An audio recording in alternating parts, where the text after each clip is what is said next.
Anti-malware and phishing protection mechanisms won't help when you're dealing with the compromise of one party in the conversation. Hello, everyone, and welcome to the CyberWire's Hacking Humans podcast. This is the show where each week we look behind the social engineering scams, phishing schemes, and criminal exploits that are making headlines and taking a heavy toll on organizations around the world. I'm Dave Bittner from the CyberWire, and joining me is Joe Kerrigan from the Johns Hopkins University Information Security Institute. Hello, Joe. Hi, Dave. We've got some interesting stories to share this week, and later in the show, we've got my interview with Avi Solomon. He is the Director of Information Technology for a law firm in Orlando, Florida. You and I met him at K4Con. He came up to us and he said, I've got a story your audience needs to hear. Okay. He told us the story, and I said, yep, you're right. Our audience needs to hear that story. So he's going to share that story later in the show. But first, a word from our sponsors, KnowBe4. So how do you train people to recognize and resist social engineering? Here are some things people think. Test them, and if they fall for a test scam, fire them.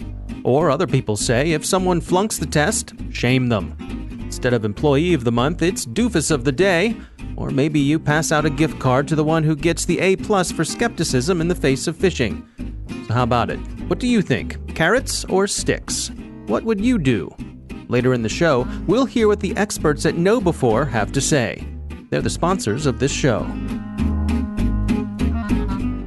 And we are back. Joe, before we jump into our stories this week, I wanted to take a moment of shameless self-promotion. Yes. And talk about the CyberWire, which, of course, is a daily podcast that I host that is cybersecurity focused. It's daily news from the cybersecurity front. That is correct. Yep. And I think many of our listeners here may not either know about the CyberWire or may not have checked it out. So I wanted to recommend that they do. You listen every day, right? I do. I listen every day because it's a great summary of all the events that have happened in the past 24 hours. We do recommend that folks please check out the CyberWire. We also have a show called Research Saturday, which posts, wait for it, Saturday. Right. And that's when we have interviews with folks who are out there doing research that is also cybersecurity That's related. an in-depth look at their research. And yeah. You interview the actual researchers. That's also a good show. Yeah. Well, thank you. So please do check it out. I hope you enjoy it.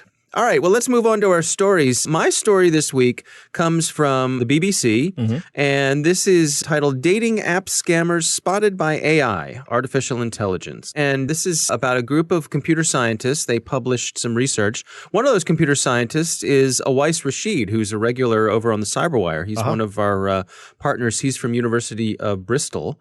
So what they did was they threw artificial intelligence at this problem of dating sites. And can you tell if a dating profile is real or not by using artificial intelligence to kind of analyze the profile on the dating site and see whether or not it is legit? I have the research here in front of me, and some of the things they looked at, for example, they looked at occupation by gender, comparing known real profiles to known fake profiles. Right.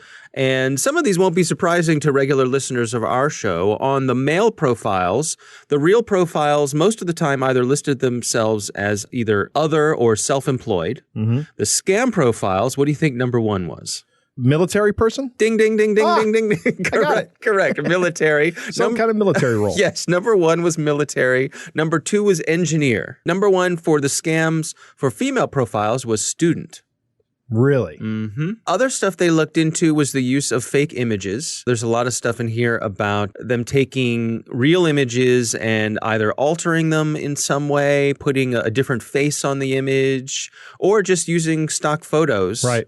So what they got at here in this research is that they could use image recognition to compare the profile images. And do a reverse image search. Exactly. And see if they could easily find out whether, for example, it was a stock image. That's a dead giveaway that this is not a real person. Other things they looked at was if the IP address contradicts the location of where they say they're from. They were able to use natural language processing to figure out if the post used suspicious language use. Broken English or such? Yep. So lots of different things that they looked at, and they found that they could, with high reliability, I don't have the exact percentage here, but high reliability, they could tell whether or not an account was fake. And I think this is really interesting because I can imagine, wouldn't it be nice if some of the dating sites, when you looked at a profile, it would list, it would say, we think this is fake. Right. Now, I guess it would be even nicer if they thought it was fake. They just simply removed it. Yeah, that would be better. Right. Yeah, that would be the thing to do. But I wonder how much of that is against their self-interest. Yeah, because are these scam accounts paying for a membership? Mm-hmm. Yeah. And the more accounts they have on the system, the better off their bottom line is. Makes the system more interesting. So I don't know. We'll see if any of this gets integrated into the dating sites, either publicly or behind the scenes. But I think it's encouraging that they're able to throw this technology at this. I find it interesting that the number two fake occupation is engineer. I mean, to that point, the engineer does come up in the real profiles as the third most popular. But it's only 1/3 as common as it is in the scam ones. So in the scam ones, it's 3 times more common. Correct. So that's like a flag for them to say, let's pay closer attention to this guy. And I think the way that they're doing this is not just one thing; it's a combination of the things. No, it's absolutely a combination of things. Yeah, right. And absolutely. And that's how they get such a high degree of reliability in guessing. Yep. So, yeah, interesting story. We'll have a link to both the BBC's coverage of this and the original research if you want to dig in and really see what they're doing here. So, I like it. Good news story this week for me. It is a good news story. What do you have for us, Joe? Dave, this week I have something that might work on me. We've been saying throughout all our time on this podcast that there is something that will work on you. Here's another one that might work on me. You get an email message in your system, and it reads, messages are pending to be delivered to mailbox since some date due to validation error. You have below emails pending to be released. Kindly review, allow, or deny. And then it has a list of emails underneath of it, and each one is followed by a link to release, allow, or deny. Now, if you click on the link, what happens is you're taken to a fake login page for Office 365 for Outlook. And it's just a credential harvesting site. Right. And that's essentially what it is. What I find particularly interesting about this is that this is mimicking some kind of system that's telling you, now this one's not really good. I'll say that off the bat. But I do get emails like this from my employer that say, this email has been flagged as spam. Please log in to handle it. What happens to me nowadays is I just ignore them because I think the spam filter is so good that it probably is spam. And I look at the subject lines coming through and the senders, and I don't know any of these people. So I just ignore them and let the spam system take care of it. But if someone were to send me a fake spam filter email that I looked at and it had a from address of someone I knew and a subject of something I cared about, I might go and click and release that. Because I might want to see that. And then if it asked me to log in, I would view that as a red flag, but I don't know that I would catch it 100%. What about the URL of the login? Are they doing anything to hide that when they're trying to get you to log into Outlook? On this particular campaign, it's not very good because they're using a hacked server. Oh, I see. On other campaigns, they're using like Azure services. So it looks kind of like a Microsoft environment. Oh, right. So it's plausible. Right. This is an article from Bleeping Computer, and they have all the information. We could put the link in the show notes. The actual sample comes from Michael Gillespie, who sent it to them. And showed it to him. So Michael's paying attention and sends that to Bleeping Computer so they can talk about it, and then we talk about it here so all of our listeners can hear it. So what's the red flag to look out for here? What's the giveaway? The giveaway on this particular campaign with this sample is the language. The language is broken. Does your company have something that filters out emails or something? This is actually not even claiming to be a spam filter. It's saying that there's some kind of problem with the email. That generally doesn't happen. But if you're not technical, you wouldn't know that. Right? You wouldn't know that's not how email works. You know, an email is either delivered or not delivered. If you're the recipient of the email and somebody malforms an email to send to you, you never see it. The sender gets a message back. So if you have some kind of technical understanding, you might know that this is an improbable situation. But if they were masquerading as a spam filter, saying, is this message spam? Please let us know. And then those links are malicious to let them know if it's spam or not. This is something that may very well work on me. Yeah, it's interesting, too, looking at one of the messages they posted here that they cover a lot of ground on possible emails you'd want to have released. Right, yeah. There's one having to do with medical stuff. There's one having to do with payment authorization.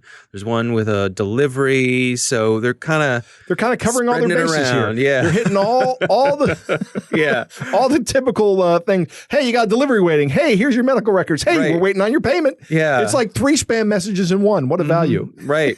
Which one do you want to release first? Yeah, it's a phishing attack with 3 variants. It's they found a way to make it more efficient. With one message, they can now hit you with 3 different things. Mm-hmm. I imagine that has some kind of increase in impact as well. Yeah, I would think so.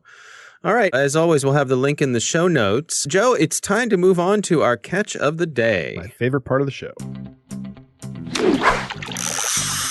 Joe, our catch of the day this week comes to us courtesy of the website 419eater.com. Mm-hmm. This is a group of folks. They have taken it upon themselves to do the service of trying to string along these scammers. They're scam baiting. They are scam baiting, and they do it in a very entertaining way, but it illustrates some of the messages that they get. This is one going back to 2006. In this case, Joe, I'm going to be the person trying to do the scam, and you can be the person who's stringing them along. Okay. All right, here we go. Puppy for sale. My name is Clement. I am from Barrytown, New York, but due to work presently, I was just been transferred about a couple of days for a missionary purpose in West Africa. Right now, I am still located in Republic of Benin, where I am carrying out my missionary assignment, and due to tight assignment, I found myself I don't have much time to take good care of my puppy like I used to, and so the environment that the puppy found herself in Republic of Benin is too harsh. Therefore, have decided to give out the puppy to a good caring person who would treat my puppy with a tender care and well family interaction. The puppy is well bred, and the puppy has current vaccination, vet exams, health certificate, and 1-year guarantee. The puppy has potty trained, home raised, and socialized for tremendous attitude, well and excellent temperamented. The public has super trainability and people-pleasing personality. The puppy is given a high learning and delight elegance of structure and well dewormed. The dog has CKC, AKC, and FCI registered AM, offering the puppy out at $650 each, one, including the shipment, and I have attack the pics of my puppy, and I will attach the pic of mine self. I will like to hear from you as soon as possible. Thanks, and God bless. Now, the person trying to do this scam attaches pictures of puppies. And they're adorable. They are adorable. Now, the person stringing them along replies, and his reply goes like this. How much will it cost for you to kill the puppies and send me the fresh meat? That's terrible, Dave. That's absolutely terrible. It is awful. These are adorable puppies. I know. It gets. I should have read this first. It goes on. Oh, good. I do not kill puppy. I only sell. Due to I on a transfer, live outside United States. That is why I want to sell out mine pet for a Christian person that will take her as a daughter. So are you willing to buy a living puppy? Thanks and remain blessed. I only deal in dead dogs. Sorry. It costs more to import them alive. I own an exotic food importation company specializing in Klingon foodstuffs. We usually pay between $2,000 and $3,000 per kilo of fresh dog meat, antelope meat, tribble meat, and also Mogwai meat. Thank you for your contact. I am sorry you cannot help me at this time. Mogwai meat! For those who might be wondering what Mogwai meat is, Mogwai is the little gremlin guy from Gremlins. Right. Yeah, the little cute little Gizmo. creature from Gizmo from Gremlins. It was also the evil creatures from Gremlins. Those were also Mogwai. Yeah. Thanks for that. We have dog meat and they are readily for sale, but I can still tell you, the fellow worker, that I have seen the person that is readily buy the meat, but it is too costly and it can be shipped to your country. That is if you are willing to pay for it. Reply as soon as possible. Thanks and remain blessed. So now they changed their tune, huh? Well, they may not be on the hook for a live puppy, but they still want to get your money. Right. So the person stringing them along replies, Do you have dealers who also specialize in Mogwai meat? I recently lost my usual supplier and I'm in desperate need of a new reliable supplier. Typically for good quality imported Mogwai meat, my company pays $2,700 per kilo. That is for smoked Mogwai meat. I would be very interested in importing regular supplies if you are able to arrange this. Get back to me with more information and prices if possible, and let me know a list of the different types of meat you can export to me. And it goes on from there. We don't have time to do the whole thing, but this person masterfully strings them along. Obviously, the bad guys have no idea what Mogwai meat is. They just want to get some kind of money from this person. They also have no concept of pop culture references because he says he runs a Klingon meat emporium, Right. and then one of the meats he sells is tribbles. Well, Klingons hate tribbles. Oh, okay. Yeah. All right. Oh, there you go. Maybe they like eating them. I don't know. So He should be asking to import gach. Okay. We went from live puppies to Mogwai meat. Right. Yeah. Yes. Oh, this is a great internet or what? Yes, it is. It is a beautiful internet. All right. So that is our catch of the day. Coming up next, we've got my interview with Avi Solomon. He is Director of Information Technology for Rumberger, Kirk and Caldwell. They are a litigation defense firm based in Orlando, Florida. But first, we've got a message from our sponsors at KnowBefore. Let's return to our sponsor KnowBefore's question. Carrots or sticks? Stu Showerman, KnowBefore's CEO, is definitely a carrot man. You train people, he argues, in order to build a healthy security culture. And sticks don't do that. Approach your people like the grown-ups they are, and they'll respond. Learning how to see through social engineering can be as much fun as learning how a conjuring trick works. Hear more of Stu's perspectives in KnowBefore's weekly Cyber Heist News. We read it, and we think you'll find it valuable too. Sign up for Cyber Heist News at knowbefore.com/news. That's KNOWBE4.com/news.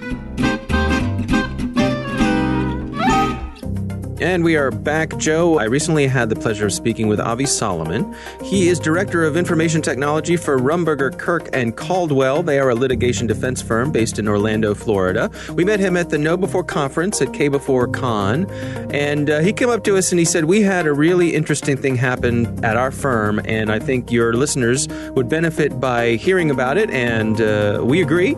So here's my interview with Avi Solomon. The story begins back in January. And what had happened, I came in sort of on the back end of the story, of course, because we don't necessarily find out about this in the beginning. And what ended up happening was one of the attorneys in my firm called up to me and said, we have what I think is a problem because something isn't making sense in an email conversation. So I took a look at the attorney's emails and I took a look at our archive of inbound emails back and forth.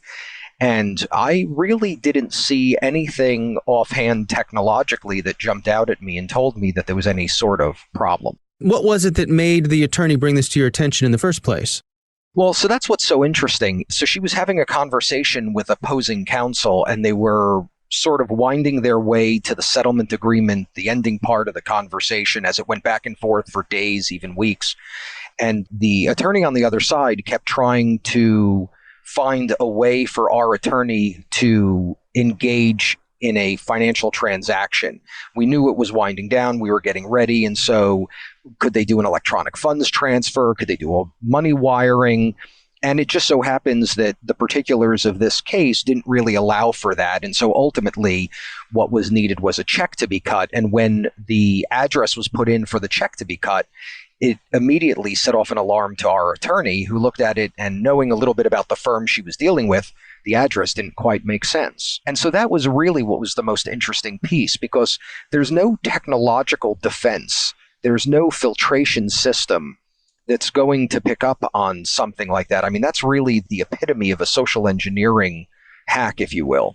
And so when she saw that, that raised a red flag for her. And she did what she's been trained to do. And this is really one of the most important pieces that I wanted to convey, was how important regular training is, phishing training, for the users so that they develop an awareness of what they're looking at. And so what she did, which is part of our training, is she picked up the phone and she called the attorney on the other side rather than respond in the email, and asked him, why are you having us send the settlement in this direction? What's the purpose of that? To which he responded, I have no idea what you're talking about. And that's what sort of unraveled this entire story. Well, and how far back did it go? Could you track at what point the bad folks injected themselves into the conversation? We weren't able to see how far back it can go. We know that it went back at least about a week because they had been monitoring it. But the reason we couldn't tell was because the compromise hadn't happened on our side. The compromise actually happened on the other firm side. And so somebody was monitoring that conversation. Now, whether they had control of an entire desktop or only control of their hosted email, we don't know. And I wasn't really permitted to dig that far deep into their environment. But through investigating the email headers and looking at the information, I was able to bring to their IT department the important stuff to know about. And actually, because ultimately the attorney is responsible for the safety of the data for their clients, I actually reached out to the attorney himself, spoke to him about it, and sort of as a funny footnote, when I told him what the issue was, and he was actually pretty technical, and he asked me if I would send the information his way, I told him I would, but not to his email because I can prove it's compromised. So he shared with me his home email address, and I packaged up the information for him. I highlighted the points that he needed to really care about and bring to his people and make sure that they were taking it very seriously because we could see where the problem was. I would guess at least a week, but it could go back weeks or months. I mean, how would anybody know until somebody slips up? Right. And they very well could have been biding their time, waiting for some opportunity where this sort of financial exchange was likely to happen.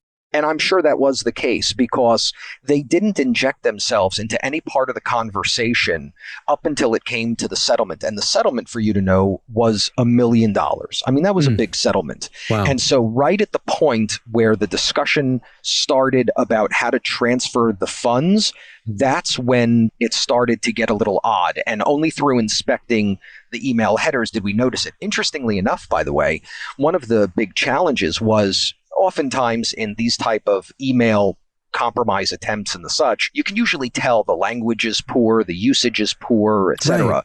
What was so intriguing here was that the party that injected themselves into the middle of this conversation actually did so well at mimicking the salutations, the signature blocks, even the style of writing of the attorneys, that one of the attorneys said to me that had she read this later as part of a review process, she would not have known that she didn't write those emails. Fascinating.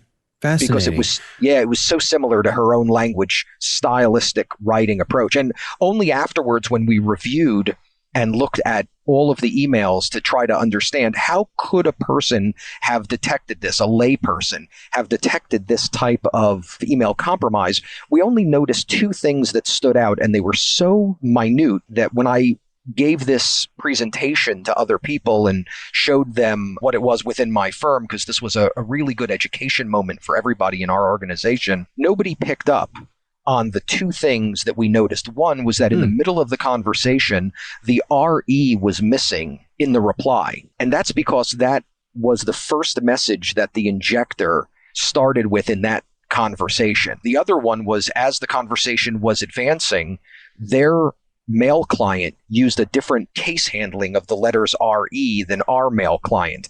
And so there was a certain inconsistency.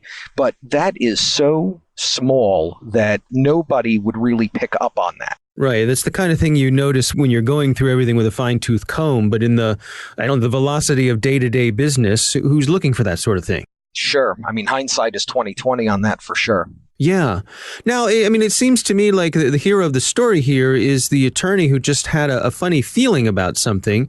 But you say that a big part of that was training ahead of time. Absolutely.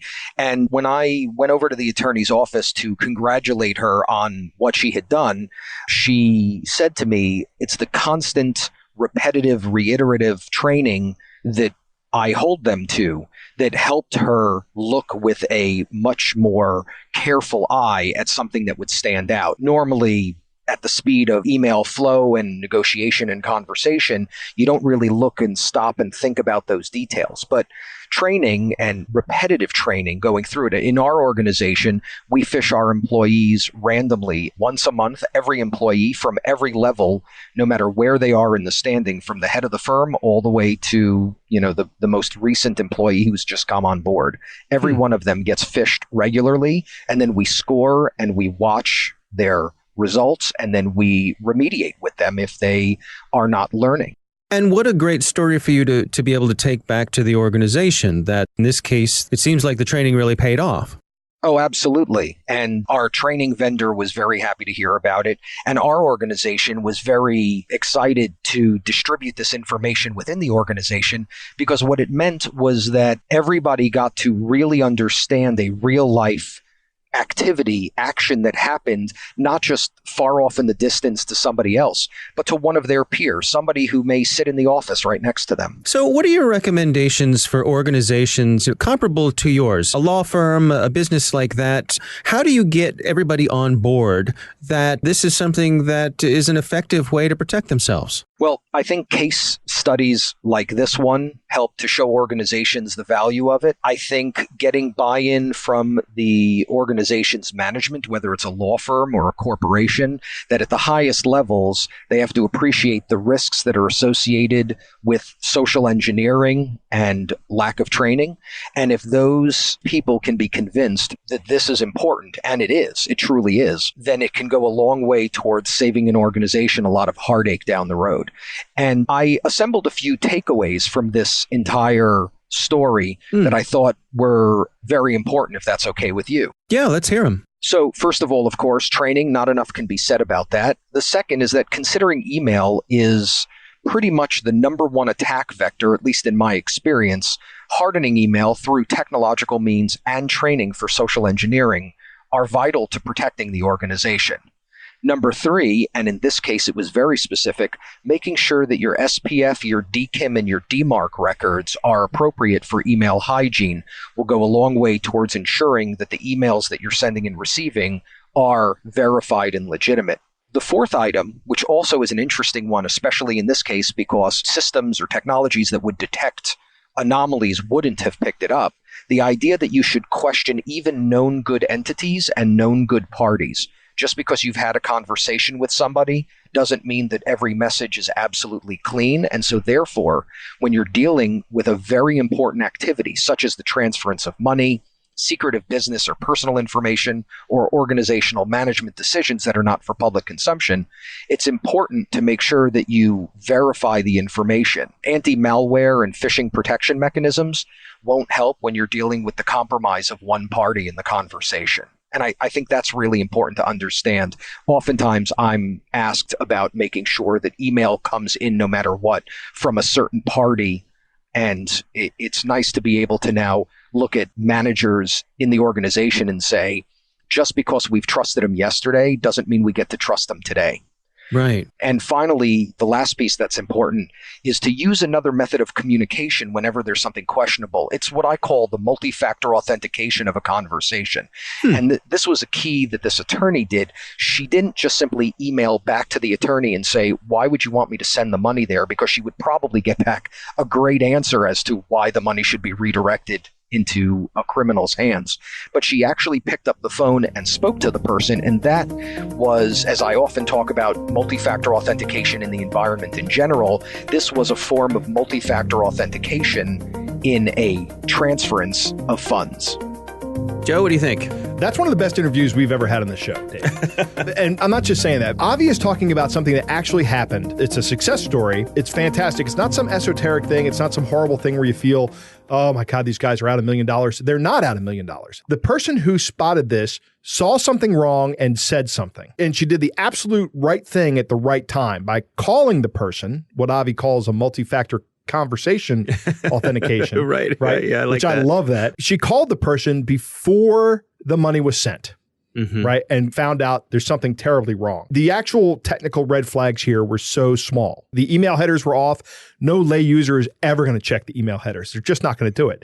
They don't even know what they are. The typesetting on the RE for reply either missing or being a different case. Even an expert wouldn't see that. Nobody's going to notice Nobody's going to notice that. No. One of the key points here is that they were so good at impersonating people. Yeah, isn't that fascinating? This wasn't some broken English kind of thing. This was an expert. They were engaged with someone who had the ability to imitate someone's style of writing. And it was so good, somebody said that if I was reviewing this in a forensic manner, I would not have doubted I would have written these emails. That is a remarkable statement. Right. That's how good these things can get. Think about how close they were to getting $1 million. Right. From the scammer's point of view. That's money well spent. Right. Absolutely. This is a fantastic story, a fantastic interview. What a great lesson to everybody. Yep. And thanks to Avi for sharing it with us.